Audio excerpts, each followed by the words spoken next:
Hey folks, Rory here. Today I'd like to talk a little bit about what to tell before you sell. In Ontario, buyers have operated for years under the phrase caveat emptor, or let the buyer beware. For all intents and purposes, folks, these days are gone. We're in the age of disclosure now. If you're aware of something about your property that would otherwise influence a buyer's decision to buy or not to buy, you really need to disclose that fact. See, if you hide it, there's a better than real good chance that it'll come back to bite you in the backside. Ontario home sellers have the opportunity to voluntarily complete a disclosure document called an SPIS, or the Seller Property Information Statement.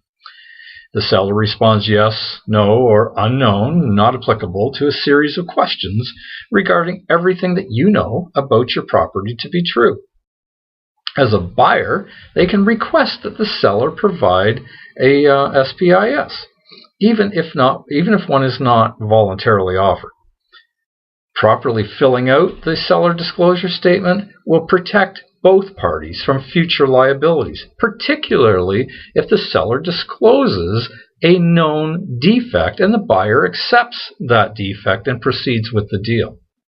If your roof leaks, disclose. If your basement leaks, disclose. If you have mold, disclose. If there was a murder or a suicide on the property, well, that's where things get a mite bit tricky. You see, in Ontario, there is no law that requires sellers to disclose. And almost certainly, this fact will impact the home's value. And this, folks, is precisely where we as realtors get caught between a rock and a hard place. You see, in Ontario, realtors must disclose any material fact that they are aware of under our Code of Ethics.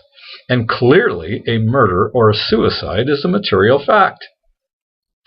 So if this leaves you wondering, wow, how can I know if the seller has told me everything? Well, if you're planning to purchase anytime soon, listen closely. This is why it's so important to utilize the services of an experienced agent. To sign a BRA and have someone that you trust and respect on your team acting in your best interest. Your agent can put a clause right into the offer that requires the seller to disclose all known material facts about the property. If they won't agree to it, folks, abort the deal. If they do agree to it, they'll be bound by it, and you'll be in a great position if it ever came to court. My name's Rory. Thanks for listening, and have yourself a great day.